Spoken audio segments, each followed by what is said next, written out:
오늘 우리가 함께 묵상할 말씀은 시편 137편 1절에서 6절까지의 말씀입니다. 시편 137편 1절에서 6절의 말씀 함께 읽고 오늘 우리에게 주시는 하나님의 은혜를 함께 나누도록 하겠습니다.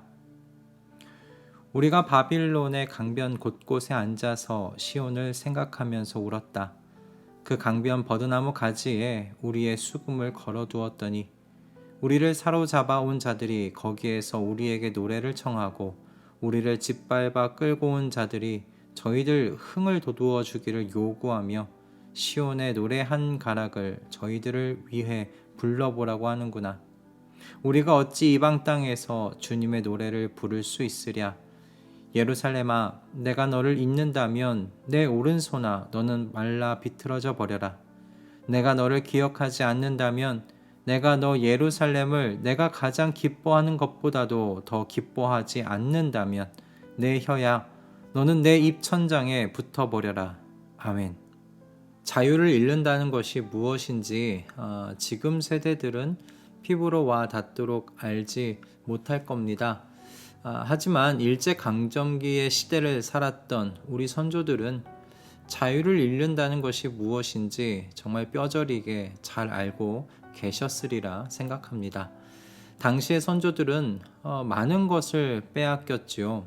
자유를 빼앗겼고 문화를 빼앗겼고 그리고 언어를 빼앗겼고 이름도 빼앗겼었습니다. 이렇게 나라를 잃은 슬픔 속에 우리의 선조들이 살았었고요. 이 빼앗긴 자유를 찾기 위해서 수많은 선조들이 낫과 호미를 내려놓고 총과 칼을 들고 일어났었습니다. 이렇게 대한민국의 역사에는 이처럼 나라를 잃은 슬픔과 좌절과 아픔이 기록되어 있는데요.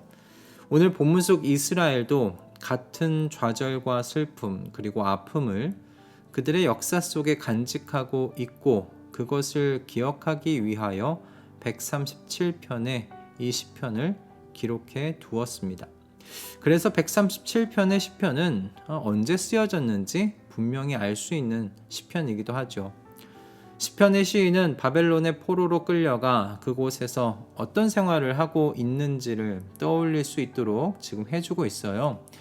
그들은 포로로 사로잡혀간 바벨론 땅, 그 이국 땅에서 예루살렘의 성전을 생각하며 슬퍼하고 있지요. 아침과 저녁마다 그렇게 매일같이 드렸던 번제와 하늘을 향해 피어 올라가던 그 연기가 이들은 그곳에서 추억하고 기억하고 있는 것을 보게 됩니다. 많은 이웃들이 모여 하나님께 드린 화목제의 제물을 즐거이 함께 나누어 먹으면서 하나님을 찬양하던 그때를 추억하면서 언제 다시 그런 예배를 드릴 수 있을지 몰라 눈물 짓고 있었을 경건한 이스라엘 백성들이요, 오늘 이 시편을 읽으면서 이게 문득 떠오르게 되는 시편입니다. 그런데 이 포로의 땅에서 경건한 이스라엘 백성이 당하고 있는 슬픔과 아픔이 정말 깊다는 것을 우린 2절의 말씀을 통해서 알 수 있어요. 강변 버드나무 가지에 우리의 수금을 걸어두었더니, 이 말씀입니다. 수금은 이스라엘 백성이 찬양을 할 때 사용했던 악기인데요. 그 수금을 버드나무 가지에 걸어두었다고 말하고 있는 거예요. 왜 걸어두었을까요? 이제는 더 이상 수금을 쓸 일이 없다고 생각했기 때문이겠죠. 이스라엘은 하나님의 성전에서 수금을 타면서 하나님의 인자와 인애와 그 은혜를 찬양했지 않습니까? 그런데 지금 그들이 살아가고 있는 바벨론에서는 하나님을 예배할 곳이 없어요. 눈을 들어 보이는 사방에는 이방신들의 형상만 가득합니다. 이곳에서 더 이상 하나님을 찬양할 희망과 소망이 더 이상 없구나, 이들이 그렇게 여겼을 겁니다. 게다가 이들은 이방 땅에서 주님의 노래를 부르는 것이 염치 없다고 느꼈을 것 같아요. 왜냐하면 그들이 누리던 자유와 평화 그리고 기쁨을 빼앗긴 채로 이방의 땅에 붙잡혀온 이유가 무엇입니까? 그들이 하나님 앞에 죄를 저질렀기 때문 아닙니까? 그래서 더더욱 하나님 앞에서 자신들의 죄의 대가로 붙잡혀온 이 이방의 땅에서 수금을 타며 즐거운 찬양할 수 없었을 겁니다. 이렇게 시인은 포로로 끌려가 당하고 있는 자신들의 수치와 슬픔 그리고 좌절 등을 137편의 시를 통하여 후대들에게 전하고 있는데요. 이 시는 바벨론 포로 당시에도 불렸겠지만 분명한 것은 포로 귀환 세대들에게 더욱 오래도록 불렸을 시라는 겁니다. 그렇다면 포로 귀환 세대들은 이 시를 부르면서 어떤 교훈을 얻을 수 있었을까요? 시인은 후대들에게 이 시를 통하여서 무엇을 전달하고 싶었을까요? 5절에서 6절의 말씀 속에 후대들에게 전하고 싶은 시인의 마음이 담겨 있다고 생각했습니다. 시인은 예루살렘 하나님의 성전이 있던 그 거룩한 성을 기억하는 일에 대하여 헌신하겠다고 지금 5절과 6절의 말씀을 통해 다짐하고 있어요. 지금 시인에게는 예루살렘을 그의 기억 속에서 잊어버리는 일은 믿음을 저버리는 것과 똑같은 일이라고 이야기합니다. 즉, 시인은 예루살렘을 기억하겠다고 자신이 기뻐하는 것보다 예루살렘을 더 기뻐하겠다고 고백하면서요, 믿음에 대한 자신의 충성심을 표현하고 있는 것이죠. 그리고 시인은 이 시를 부를 후대들에게도 하나님을 가장 기뻐하며 그분을 신앙하는 바로 그 일에 충성하라고 전하고 있는 셈입니다. 죄는 성도에게서 많은 것을 빼앗고 변질시킬 수 있는데 우리는 빼앗기기 전까지 그걸 잘 인지하지 못하는 것 같아요. 예를 들면 죄는 우리에게서 기쁨을 빼앗고 대신 쾌락을 안겨주죠. 어느 순간 쾌락을 기쁨이라고 여기면서 그 안에서 허우적거리게 만드는 겁니다. 그런데 여러분, 쾌락은 기쁨과 다르지 않습니까? 쾌락은 휘발성이 강한 것이에요. 타는 듯한 갈증만 남겨놓고 그 갈증 속에서 우리의 몸과 영혼이 피폐하게 만들어버리는 것? 여러분, 그것이 쾌락 아닙니까? 또한 죄는 우리에게서 평화를 빼앗아가고 편안함을 안겨줍니다. 편안함을 평화라고 헷갈리게 만드는 건데요.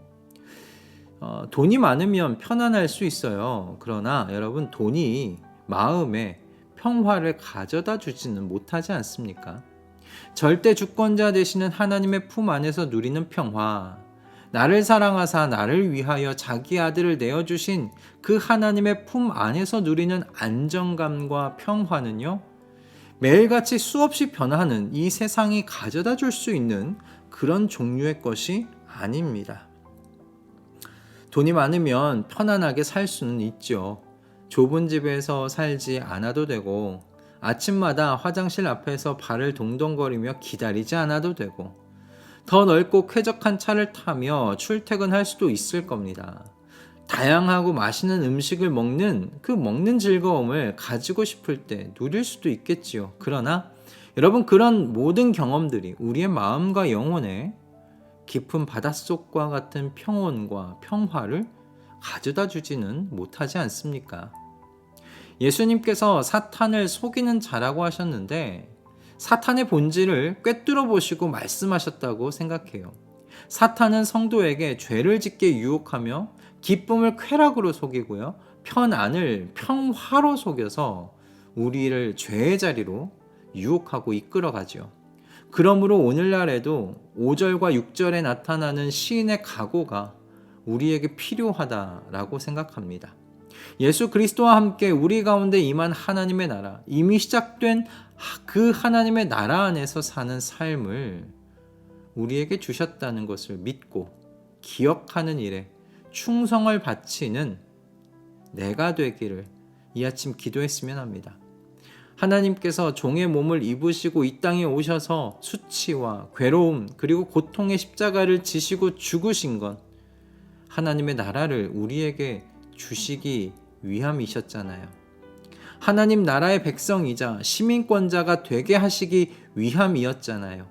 우리는 죽어서 그 나라의 백성이 되고 시민권자가 되는 것이 아니라 예수 그리스도를 믿는 그 믿음의 순간 우리는 그 나라의 백성이자 시민권자가 되는 줄 믿습니다. 그러므로 이미 우리 안에 임하신 하나님의 나라를 믿고 그 일을 이루신 하나님의 일을 기억하는데 충성을 다하는 우리가 되십시다. 우리를 속이려 드는 사탄의 모든 괴계를 말씀의 검으로 무찌르며 우리에게 이미 주신 기쁨과 평화를 죄와 바꾸지 않는 우리가 되십시다. 우리에게 이런 큰 선물을 은혜로 주신 하나님을 최고로 기뻐하며 사는 오늘을 살아보시길 주님의 이름으로 축원드립니다. 할렐루야. 기도하겠습니다. 주님, 오늘 137편의 시를 통해 주님께서 예수 그리스도 안에서 주신 기쁨과 평화와 하늘의 수많은 복들을 감사해하며 그 모든 걸 죄와 바꾸지 않기를 결단케 해주셔서 감사합니다.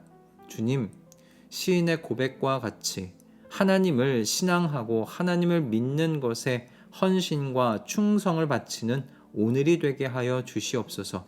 우리 안에 임하게 하신 하나님의 나라를 시인이 예루살렘을 기억하며 바라는 것과 같이 사랑하고 애정하게 하시고 이 일을 하신 하나님을 영원히 찬양하는 우리 모든 성도들 되게 하여 주시옵소서. 오늘도 우리에게 주신 말씀의 은혜에 감사하오며 우리 주 예수 그리스도의 이름으로 기도드립니다. 아멘.